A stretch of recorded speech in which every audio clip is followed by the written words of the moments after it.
Oh, l'idée est surtout venue de chercher un nouveau défi. Je crois que la marque Richard Mille a toujours été une marque de défi, d'aller chercher les centièmes, les kilogrammes ou les derniers petits grammes. Donc l'idée nous est venue.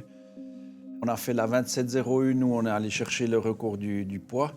Euh, Maintenant, dans une intégration de la marque ou dans un nouveau challenge de la marque, je pense que l'épaisseur, l'épaisseur de la montre serait un bon nouveau challenge.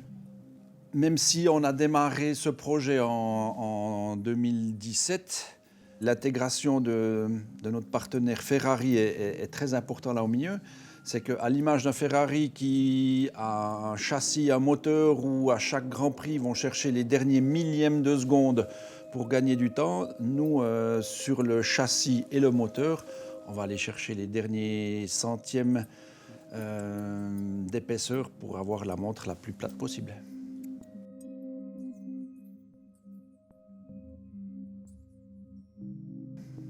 Alors on est parti de la performance au niveau du mouvement. On voulait un mouvement de 45 heures de durée de marche.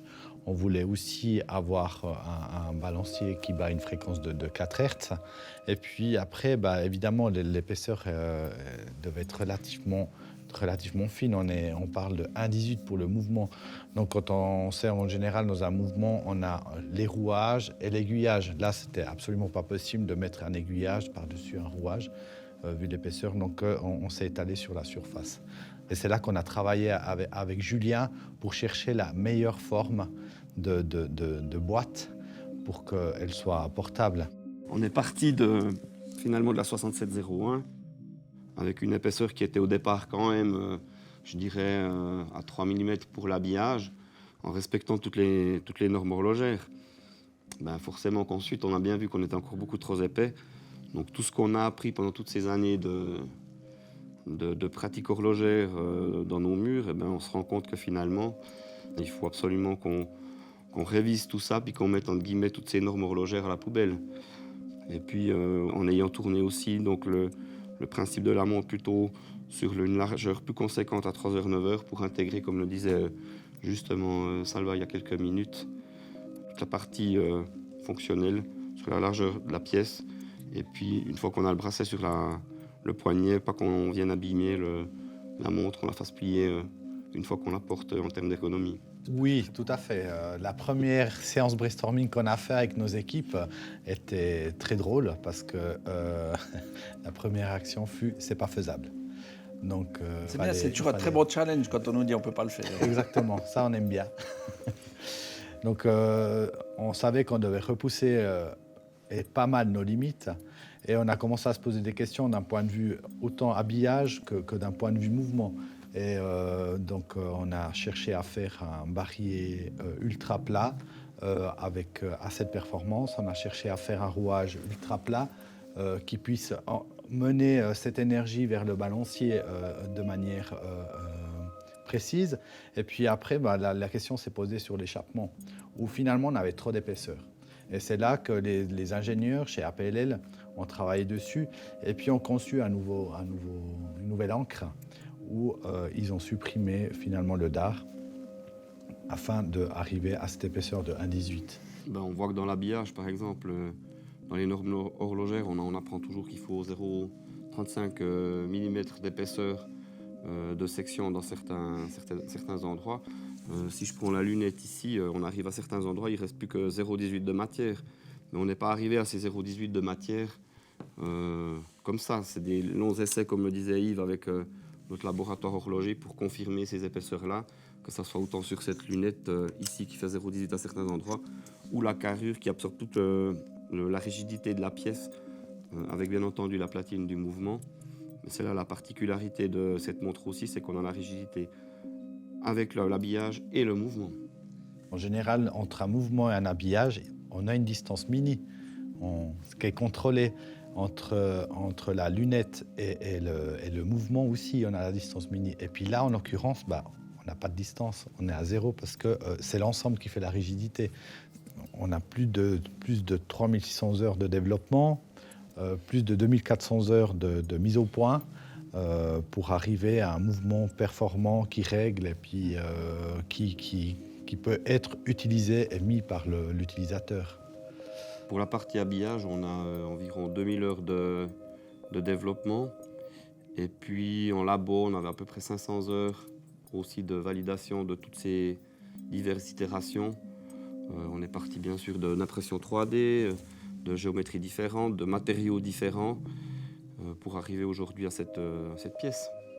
Nous sommes allés à Maranello discuter notamment des matériaux, des formes, un petit peu du design, afin d'affiner ce produit qui est vraiment exceptionnel, autant que leur voiture.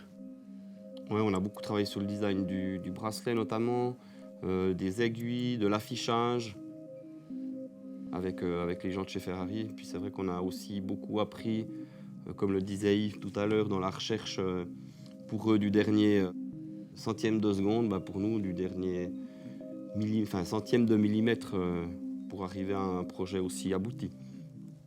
Dans ce qui concerne le mouvement, l'ultra-légèreté, on a la technique, on a toutes les pièces sont finies à la main comme on fait sur tous nos produits.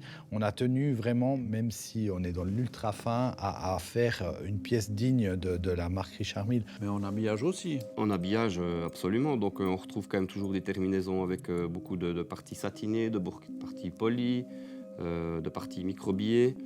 Et puis, comme tu le disais justement, Salva, on a quand même gardé aussi toujours l'identification de nos vis spline pour la fixation de la lunette, pour la fixation aussi notamment du bracelet. Et puis, on retrouve quand même aussi cette forme tonneau, même si elle est allongée sur la partie 3h, 9h. Donc, absolument, on a gardé cette forte identité Richard Mille. Bon, je crois qu'on rentre dans l'ADN de la marque, là, d'avoir des mouvements avec une finition qui soit au top niveau, malgré que le rouage ou que le mécanisme soit caché. Dans le haut de gamme, on dit toujours, on soigne surtout ce qu'on ne voit pas. Chez Richard Mille, on se donne beaucoup de peine pour ça, pour que chaque composant soit digne des critères et de l'ADN de la marque. On a choisi aussi le titane surtout pour des raisons techniques. Donc après de multiples tests sur ces boîtiers, on a utilisé vraiment beaucoup de matériaux et énormément de tests. Il en est ressorti que le test le plus difficile de tout ça était quand même donc une charge de 21 kg sur le bracelet. Et puis le seul matériau qui a résisté à cette charge était le titane. Après, ça nous arrangeait bien aussi parce qu'on sait tous que le titane, c'est un matériau qu'on utilise depuis le début dans l'histoire de Richard Mille. Et puis on était très satisfait de pouvoir continuer à utiliser ce matériau ultra résistant.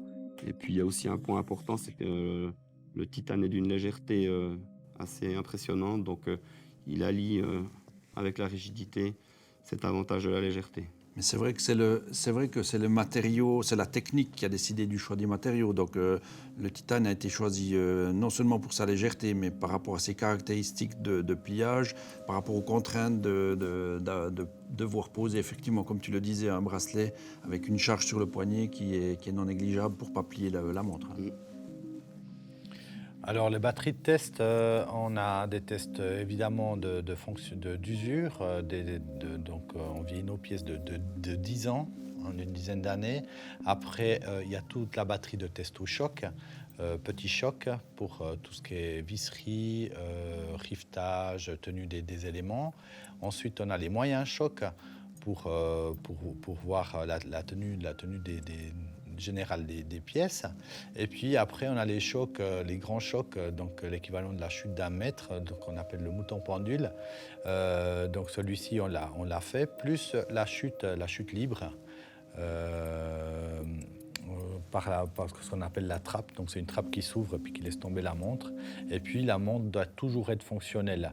Le nouveau test qu'on a fait, c'est évidemment cette résistance à la flexion, chose qu'on fait pratiquement on fait moins pas du tout sur nos pièces, étant donné qu'elles sont beaucoup plus épaisses et puis qu'elles risquent moins de plier.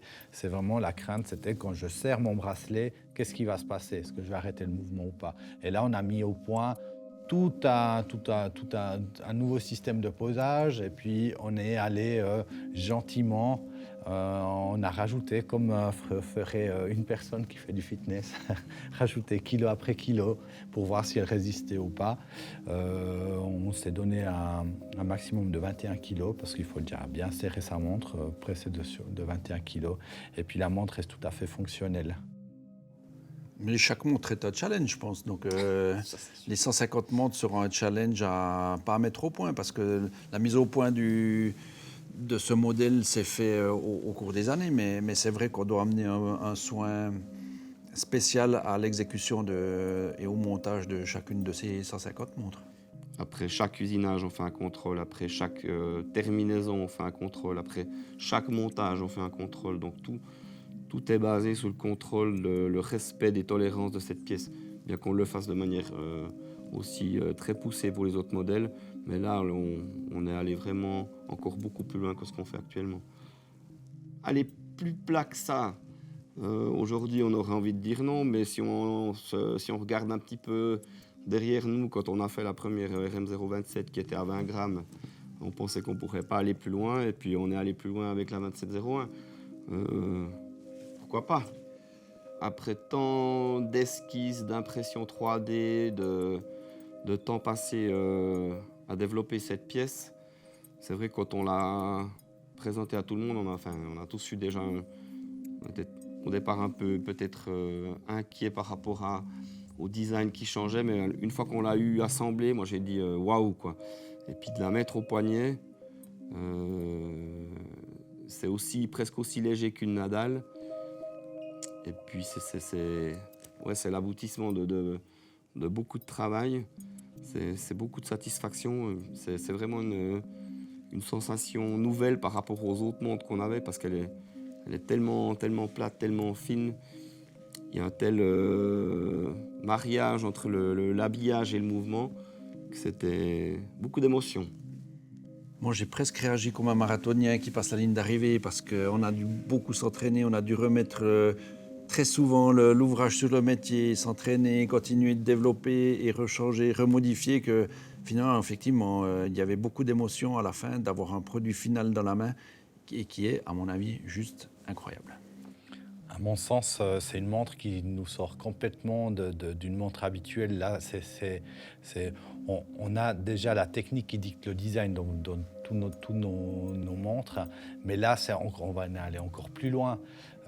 Cet affichage particulier, le fait de voir ce balancier tout petit, cette forme ultra plate qui fait qu'on se pose la question si elle va être ergonomique, si on va la sentir, pas la sentir. Et puis en fait, on va de bonne surprise en bonne surprise.